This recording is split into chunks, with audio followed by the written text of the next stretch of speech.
welcome you to the Reach Circle Project. The Reach Circle Project, this is your home for community business, independent thought, and so much more. This is being hosted to you by Boss Entertainment Group Detroit and by Mona Lisa's Lyrics LLC. And by Mona Lisa's Lyrics LLC and Boss Entertainment Group Detroit, thus the circle. Mona, what's good? Hello, I'm good. Woo! Having a good productive day. Can't complain. Yeah. So everything is good. Thursdays, which is the day that we tape this, they're very, very, very crazy for me. Thursdays are very jam-packed, but it's okay. I was productive and I'm good. So how are you, Mr. Boss Entertainment 10? Well, fantastic. Blessed to be here. Blessed to be in good company. Speaking of good company, wait a minute. Mona. We are not alone. We are not. We are not alone. We have some amazing, phenomenal, and incredible guests. Who do we have, Mona? Well, first up, I want to say thank you so much to the beautiful Saida Jamal. For that.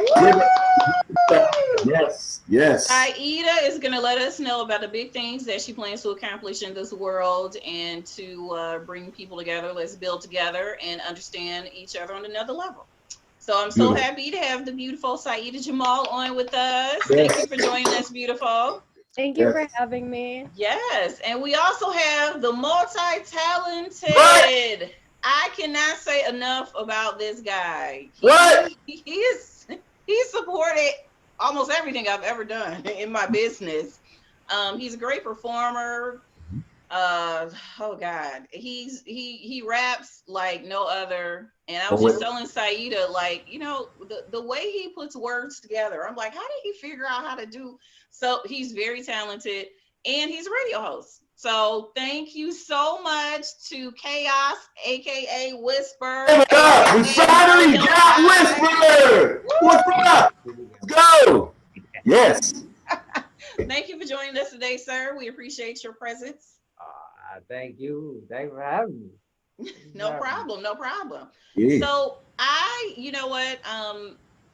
The great thing about having this outlet, the Reach Circle Project, is because we're able to talk about so many different things and discuss, first of all, what's going on in the world, how it has affected us, but how are we as life changers planning on changing it? You know, how, if it's in a negative, you know, how do we change it into a positive in our own worlds? I mean, you got to start with yourself, right? So in our own worlds, but I do want to start with Miss Saida Jamal. We've had such great conversations about what your future plans are and how you would like the world to change for the positive. So just tell the world a little bit about yourself and how they can get in contact with you. Well, hello, I'm Saida.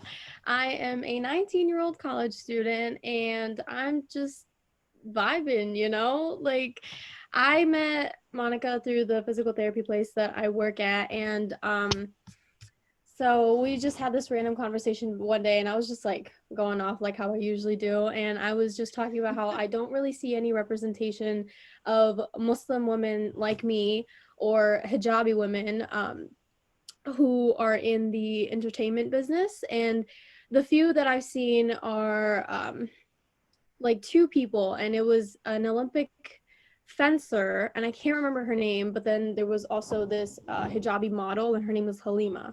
So those were like the only two people that I've ever seen who like wore the hijab, and they were like Muslim women known to, you know, be in the hijab and be like themselves out in the world.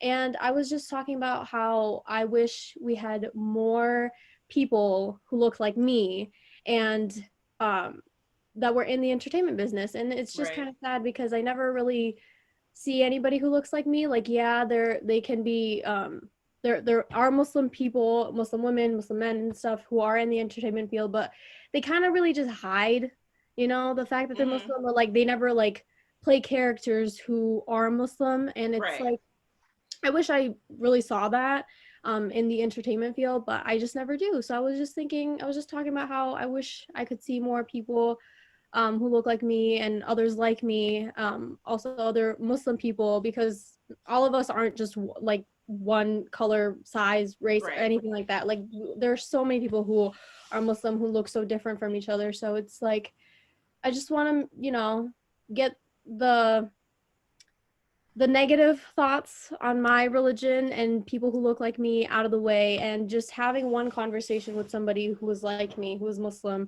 can really open your eyes. And like just having that conversation with someone can really help you understand where they're coming from and who they are as people and what they believe in. And I would want the same thing to happen to somebody else, to happen to me. So just having that conversation and bringing awareness to, what I believe and what you believe. Cool. Well, you know what? The first thing that I do want to kind of focus on is the headdress, right? So what is the proper name for the headdress? So we call it the hijab, but hijab means to cover or modesty. So everyone in our religion has to wear the hijab. So like for us, like this is the hijab, it's covering the hair, the neck, and the chest. And there are different levels of what you can wear. Some people just wear it loosely. The way that I'm wearing it, it's like safety pin and tucked away. Some people cover their face and only show their eyes. That's called the niqab. So and it is completely up to the girl who's wearing it. So I made the decision to wear it full time back in 7th grade, and it's never supposed to be forced upon a woman, because the hijab is the connection between the person and God. So whatever, that connection is, you can't force somebody to have that connection with God. So hijab is, it means to be modest. It means to cover. And for men, it's, making sure you're looking at women respectfully, making sure you lower your gaze, stuff like that. So that's what it is. Quick question. You mentioned that in the 7th grade, it was your decision to go, full.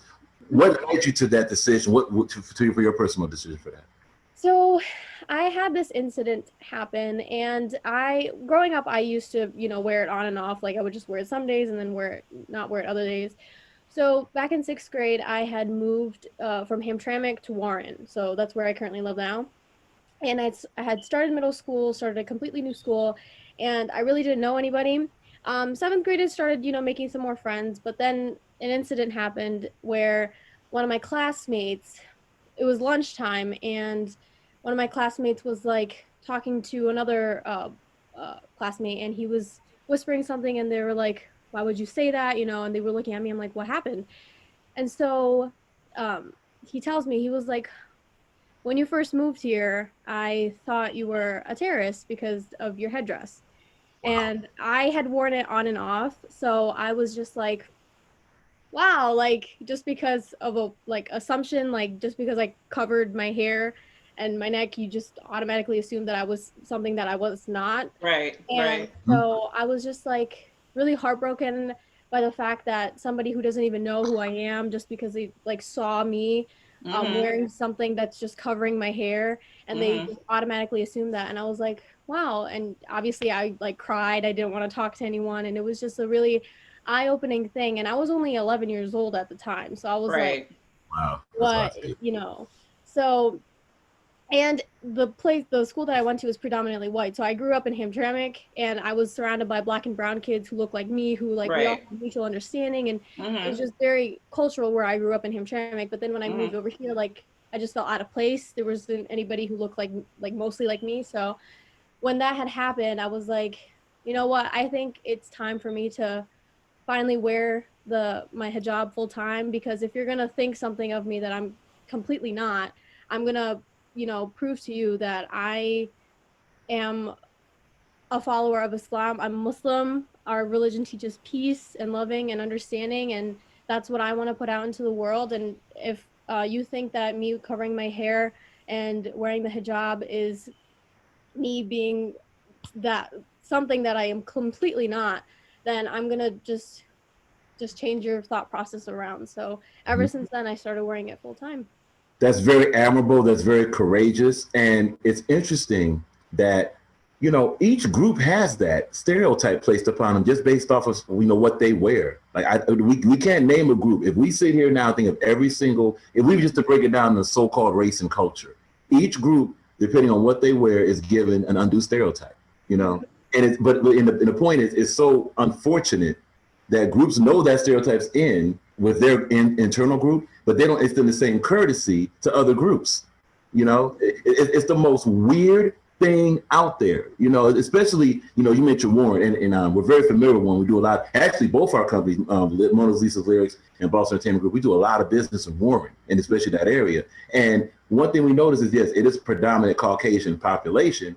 And whenever we see anything of that labeling that they would place on a group, it's like, well, can we remind you of labels that's been placed on you before you actually got to this place? Yeah. Can we really do a historical run of that? And of course, not for the sake of conflict, but sake of, look, calm down before you jump. Especially, look, she just mentioned she was in the 7th grade. She's in the 7th grade, simply wearing a hijab. She's not, you know, putting her fist up or doing anything extremist. She's just simply going to school, doing what society says she should be doing. And, oh, I thought you were a terrorist just because of her hijab. I'm going to overlook all your nice attitude. I'm going to overlook all of your great movement. And yeah, hijab over everything. You are a terrorist. Come on. Yeah. But and so point is, for you to overcome that was massively courageous, and that's a story that we all got to hear. That, look, we have a lot more in common when it comes to that. So I guess the question I'll ask you is, we understand it's in the planning stage. Do you have any immediate ideas that you can share with us to where you want to forward that agenda to where, hey, okay, here's the foundation of it. Here's the first thing I'm going to do. What would be the first thing you would do? I mean, it's just like, the first thing is just to kind of rewire what people think of Muslim people, because no, like, you see whatever you see on, you know, the news, the media, and I just want more Muslims to speak up, because a lot of Muslims are really, you know, scared to speak up. And I had talked about this a while back, and it's like, a lot of us learned this from our parents, because majority of us are first generation kids coming from parents who like immigrated to America.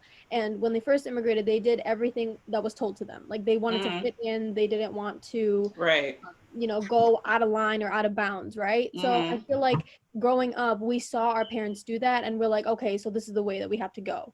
But, you know, finally growing up in America and going to the school systems and then like going to university and things like that, I learned like that's not how we're supposed to be living. Like, we are our own people and we are our own person. So we need to make sure that people understand us as much as they can, and we understand other people. So just having a conversation with someone who's Muslim, like when you don't understand anything, every time I go somewhere and people always ask me questions, they're like, oh no, I'm so sorry, like I don't want to ask you this. I'm like, no, please ask me, because I want you to get the right information from somebody who's practicing, rather than watching something on social media or watching something on the news that's completely out of line and not accurate to what we Muslims like present ourselves. And obviously there are extremists for every single group, right? But you can't just base your idea of one whole group of people. There are 1 billion Muslims in the world, 1 billion Muslims. Like, not every single Muslim is going to be this extremist thing, you know? So the first thing that I want everyone to do is just have a conversation with somebody who looks like me, who's Muslim, and then whoever doesn't understand the other person, they should have a conversation with them, because the only way that we can understand somebody is just by having a simple conversation. So very good point. That's excellent. That's so excellent. Very good point. And you know, when we think about outlets, because you know, my whole life revolves around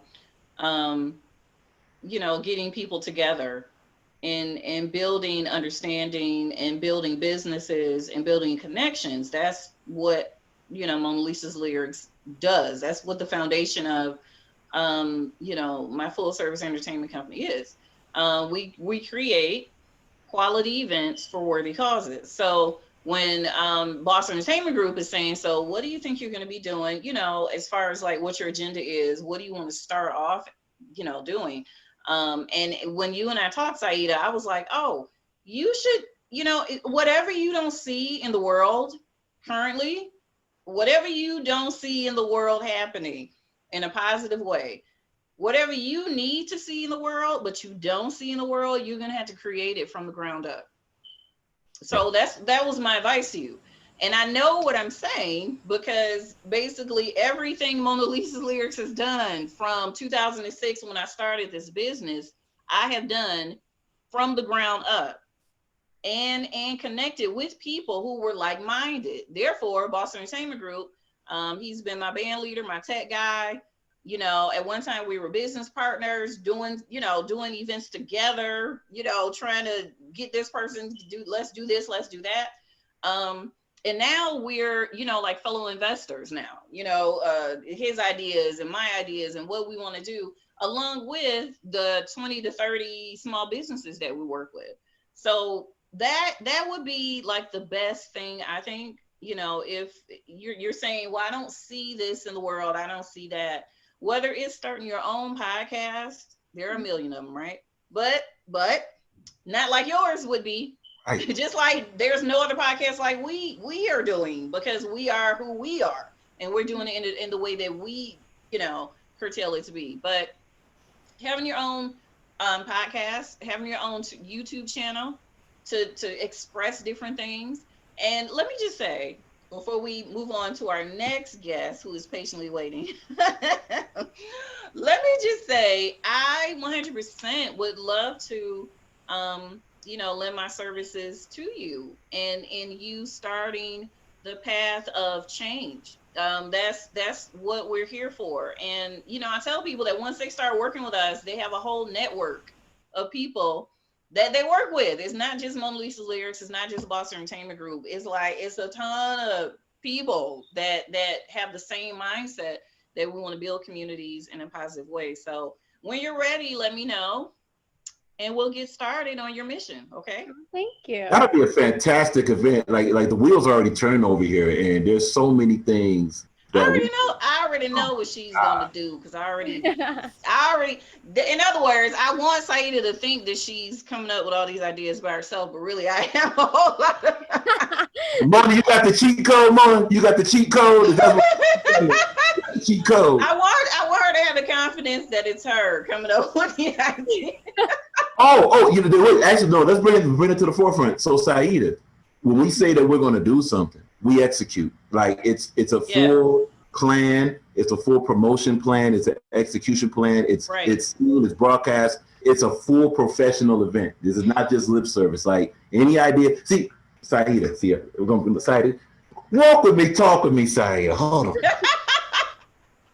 See, the good news about us as a collective, there's other collectives to where, they may be employees or something, or they may have to ask for permission.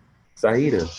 And Mona knows this is one of the most favorite things to say. Saida, with this Reach Circle project or with anything, guess what we have to ask permission to do this? Absolutely no one. No one can stop us from what we want to do. So if we collaborate with you and you say, hey, this is the idea I want to do, we'll focus on that idea and then we're going to do it. And also not just for, as Mona mentioned, not just for Mona Lisa's Lyrics or Boss Entertainment Group, all of our businesses are also independent that's with us. So they don't have to ask permission either. So this whole team comes in on this event and says, yes, let's participate. Yes, let's do it here. Let's do it there. Let's move it here. That's for anyone that teams up with us. It's not the corporate structure. See what I'm saying? It's not the corporate structure. So if we approve it, it gets done. All right. Yes. And what's our favorite sentence, Tian? Don't approach us with an idea unless you're ready to make it come true. Because and it does happen fast.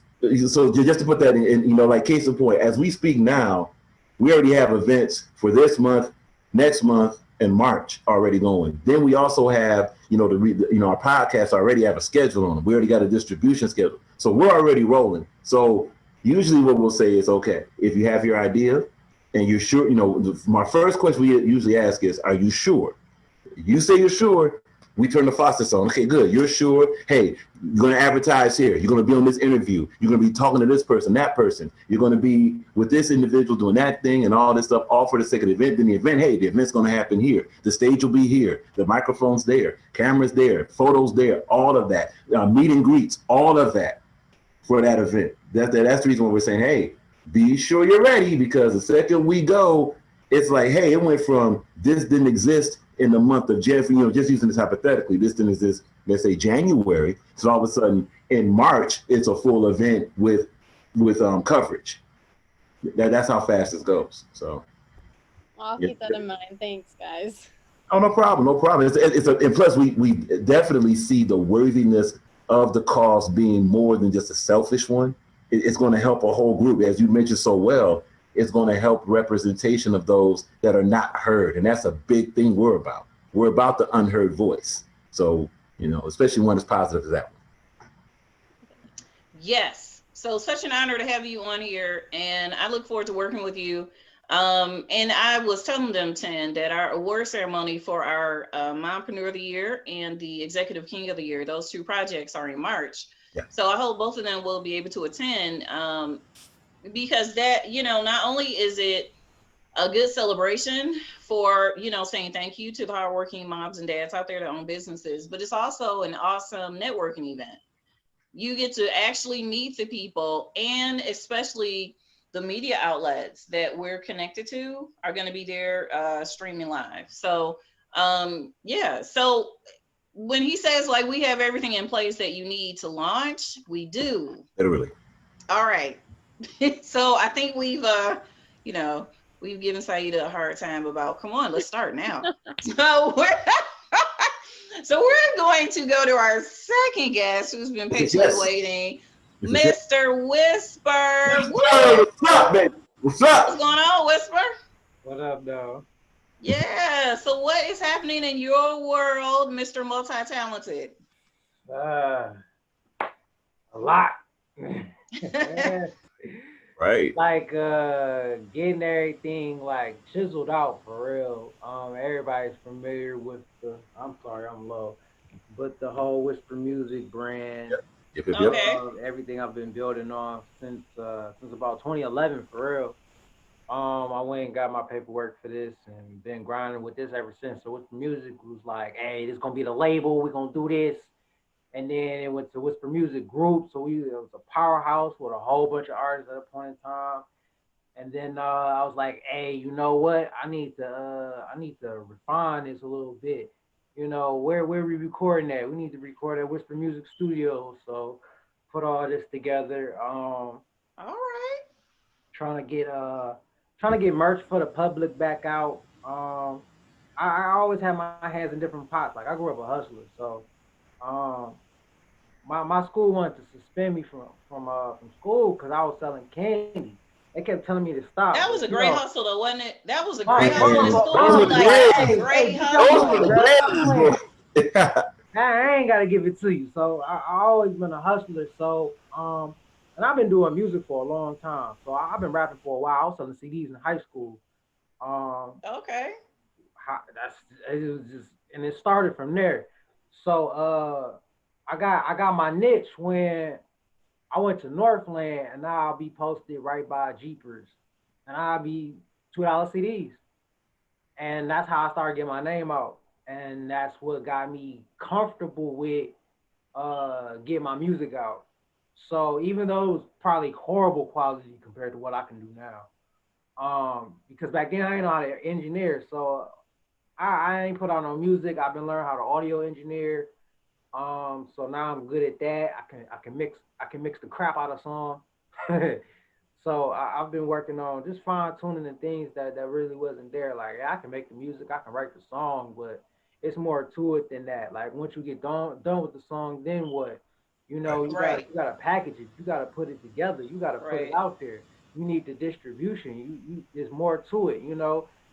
People got the album art, but a lot of people's album art, in my opinion, lacks the art, So I keep a lot of artists in my network, a lot of visual artists in my network. That's dope. Even those that I met in high school, who's who's drawing still and fire with it. You know, I learned to commission them. Like Mona tell you, like I'm a big supporter. Like I don't advertise it, I don't broadcast it, and it ain't really nobody business to me. I'm just working with people, you know, and whatever they charge is what they charge. You know, they always tell me, you know, don't ask for a discount. I'm like, yo, let me get this discount, bruh. I'll probably get you a couple more people to come and shop with you, and I'm probably gonna be back again. You That's know, called networking, though. That's called, supporting each other. That's not really a negative thing. If you're bartering with what you have to offer compared to what they already have, then that's not, yeah. A lot of the yeah, music is a lot of bartering. Um, that's just the nature of things. You know, we just trading off. Hey, bro, I'll give you the verse if I have somebody somewhere to record it. Well, I got exactly. the stool for you. Just come on through, and I got you. You know what I'm Hmm. saying? It's whatever. You Yeah. need a track, or you need an instrumental. I give you an instrumental and a verse. What's up? Like we can both hop on it. What's good? So I've just been working with this, but lately I've been really trying to fine tune some things. Mona talked about me having a radio show. I got my radio stream going, but I'm still chiseling out some details of the show, how I want it to go, how everything's, you know, trying to put things in place. Because like I said, it's more to it than that. Like what people see, people just see me behind the mic and talking junk with my friends. Like they don't know all of the paperwork and the tedious stuff that goes behind it. The Right. understanding of how to put all this stuff together and actually how to put it out.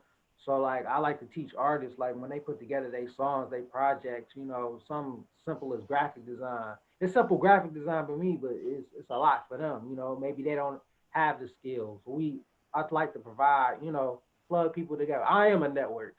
I am the Yeah. network. Yeah. You know what Yeah. I'm saying? So I Yeah. just plug people together all over the place. It don't matter. So I'm trying to reach out and expand my network, just knowing people and what they can do, and then utilize that to build up on the things that we need. So I'm trying to get over to maybe work with some artists over there in the UK, work with some artists over there in Nigeria, and then we build that bridge over there so that because they love our music. I want that one thing I They My know do. they gosh. love Yes. our They music. do a Yes, they lot. do. They Hard. love all of it. The Chief Keef, the Nas, they love it all. They love everything that we do.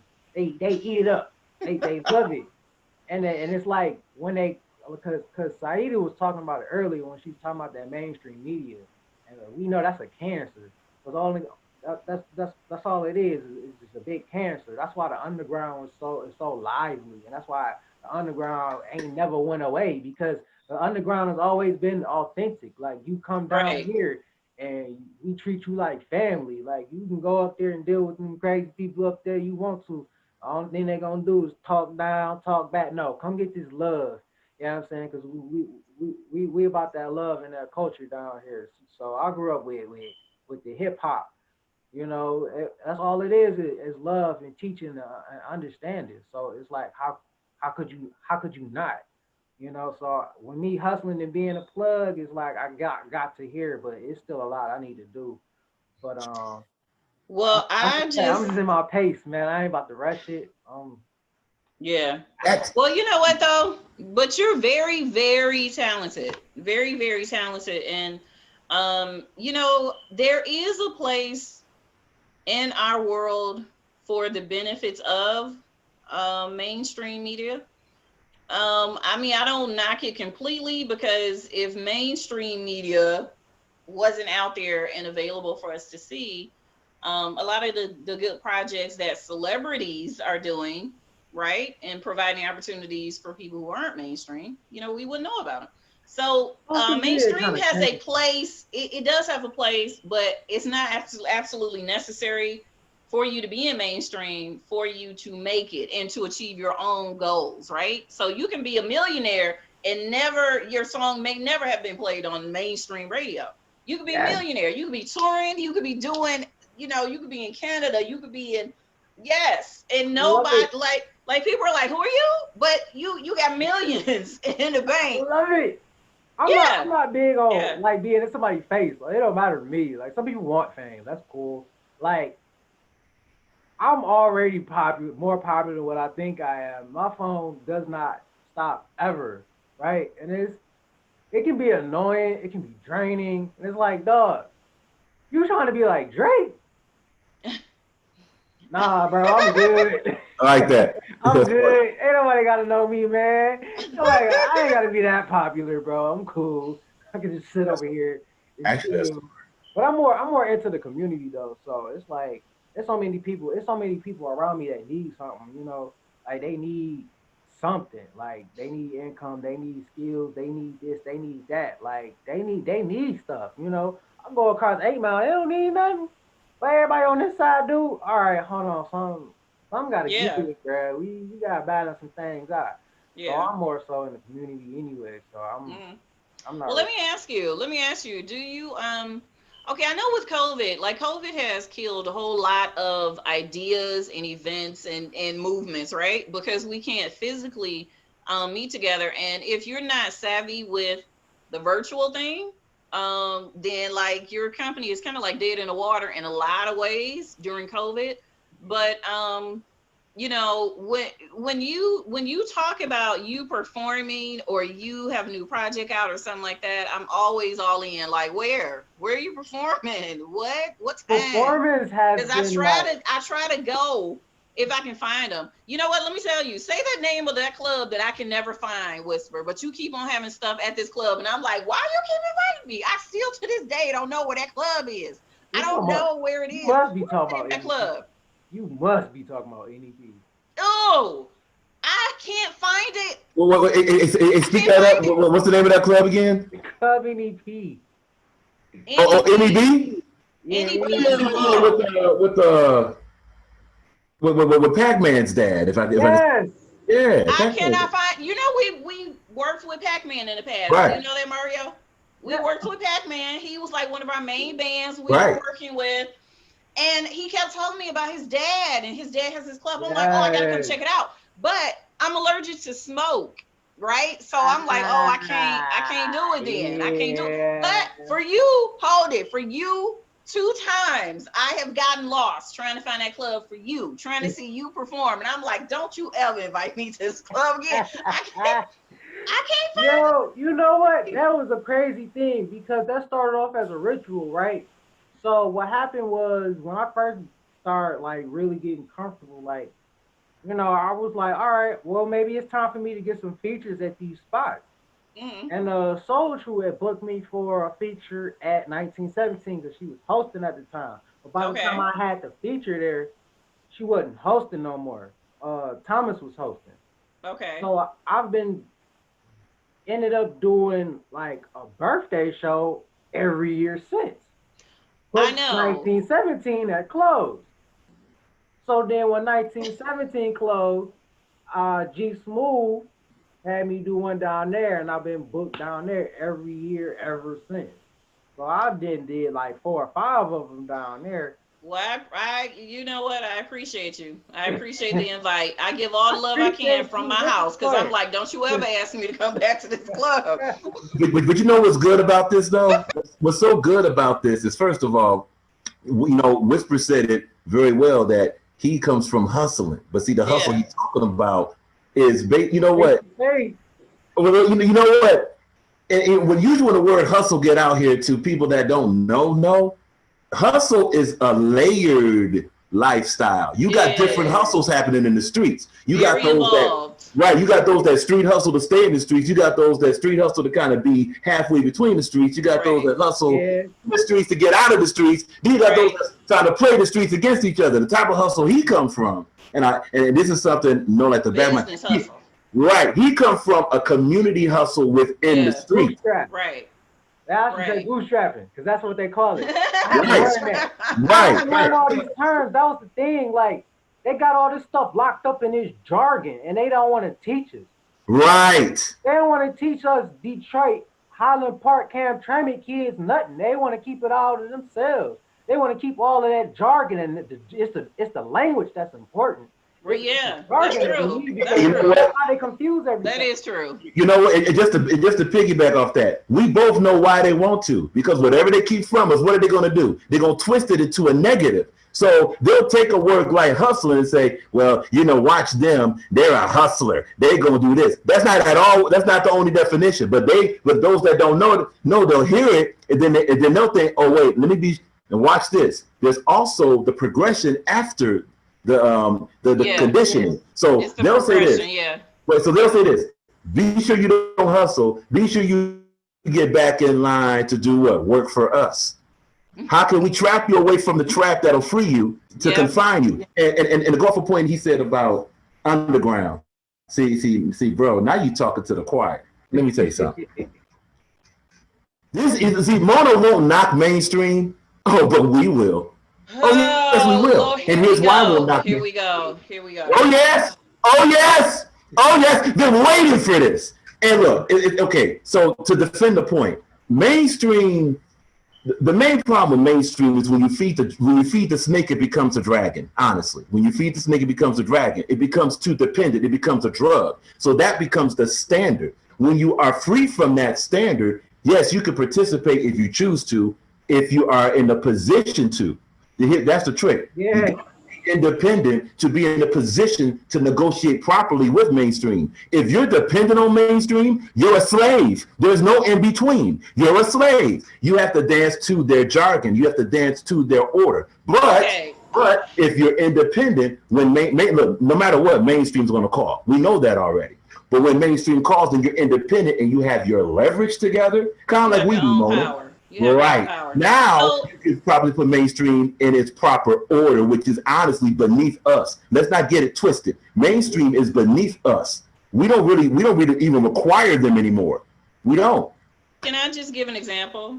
Sure. Well, I'm gonna give a really good example. If Good Morning America called Saida and said, hey, we saw your YouTube page and we want you to come on to Good Morning America and talk about your movement and help you really get the word out, I 100% would say, girl, you better run. You don't fly, don't drive. You better run to that station. Why? Because their solid reach and following would launch her into a whole different planet. Doesn't mean that someone has to sign her for a show, or it doesn't mean any of that. It means that she can still choose to be independent, have her own show, have her own podcast, have her own media outlet.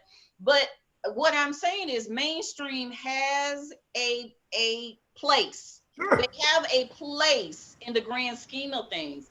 I'm an independent artist. I never want to be a signed artist. I never have wanted that. I mean, that's not a need for me. It's not a need for my music to be on 98 every day. It's just never been a need for me. But the people who hear my music and appreciate it and buy my music, I love them, right?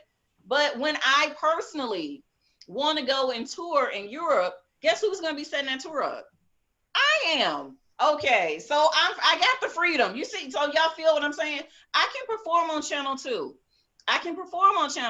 Right? Mona Lisa's lyrics, my band, Boss Entertainment Group, my band. Okay, I can perform on Channel 2, but I'm still an independent artist. But is Channel 2 gonna widen and broaden my reach? Yes. Mainstream has its place. Okay, so here's the rebuttal, and it's not even a disagreeing rebuttal.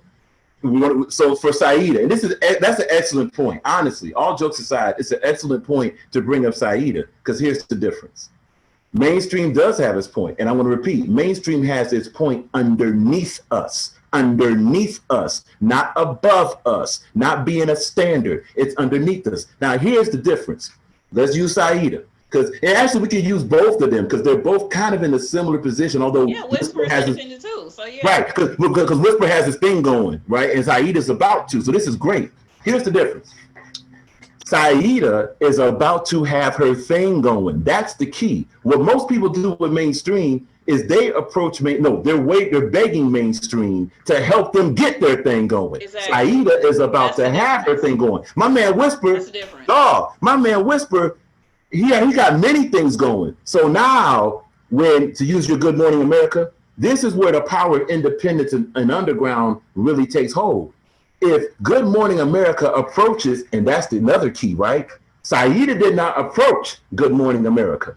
Good Morning America approached Saida. So if they're approaching Saida, Saida has the right to say, let me examine your deal to see if it's right for me to be on your format. Where a lot of talented artists screw up, they get gassed off the name. So they'll see, hey, Good Morning America. Ooh, I'm going to fly out there. You didn't even look over the deal, bro or sis. Look over the deal. Check that deal out. But see, if you're not in a position as Saida will be, and as Whisper is now, if you're not in a position to properly examine the deal, having business acumen, you'll get played by mainstream because, again, you're dependent. You have to examine.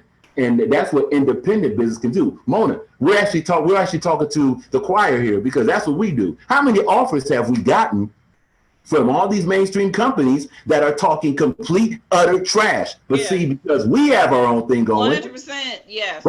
Right. So and then we look over the contract and be like, okay, hold on. So no. You know what? And that's what gets to the contract. And then we have to tell them about themselves. Okay, so what you're trying to do to me is blah, blah, blah. No, I'm not going to fall for that, but you can keep it moving. Right. You know? Yeah. Like literally, just to share something with y'all, literally in our email, and Whisper, when he said the statement about his phone don't stop ringing, my bro. Right. Our phone don't stop ringing. Our email don't stop buzzing. Our Facebook don't start moving. Our Instagram don't start. It's really obnoxious to agree with you. It's obnoxious. But this is what we do. And this Saida, this is really going to help you because I'm going to tell you up front, Saida, based on what we see in this interview, you're going to be skyrocketing. I'm telling you, you're going to be skyrocketing just because you have such a unique niche, and that's the key here. So when we get this, if I was to pick this phone up and look in this one email, I know it's there. It's kind of like a tick. I know it's there. And we will look at this email. It's the same tired offer. We won't drop the company name, but hey, guys, we noticed this. We noticed that. Want you to do this. Want you to do that. And if the second we see if in a deal, you're heading toward getting rejected. Why? Because if means you don't have your business together. See, Whisper knows when we talk, everything we say is what? Win. It's win. Because we're going to do it. We're already ready to do it. So when, Saida has her idea and it blossoms, there's no if about our events. There's no if about things. So if you're this big company, oh, here we go. If you're this big mainstream company, right? You are Hollywood, right? You are glistening. You out there in California or you out there in Zimbabwe or Amsterdam, wherever you are. You're supposed to be big Willie Baller. And you talking an if in a deal with an independent company, my man, you're not ready to deal yet. Point blank. But see, in order to take that position, and here's the point, in order to take that position, you have to have your leverage. You have to have your foundation. You have to have your thing. Even to deal with us. Whisper can deal with us because Whisper has his thing. Saida is going to be able to deal with us because she has her thing. And this is the message really it's more than to us, it's more to the audience that's going to see this. Talent that's trying to quote unquote make it. Look, making it is not getting owned by the mainstream. Making it is being sure you can deal with them. That's making it. And that your deal is conducive to what your dreams are, not to how they want to mold you. And on that note, I love the great points everyone has spoken about. Tan, you need to do seminars about this. I mean, we talk about this all the time. Like, we're going to start doing seminars about this topic and that topic. Yes. But there's so much to learn in this business, the entertainment business, period. Whether you're singing or you're a radio host or you're a motivational speaker, it really doesn't matter. There's so many things that need to be locked in under your own business name and under you. So kind of like you need to solidify what your own identity is before you broadcast it to the world, right? You got to know who you are, what you want to do, and what path you choose to be on, because you can't leave that up to the world to decide for you, because you'll be everything that everybody else wants you to be and not what you really intended on being.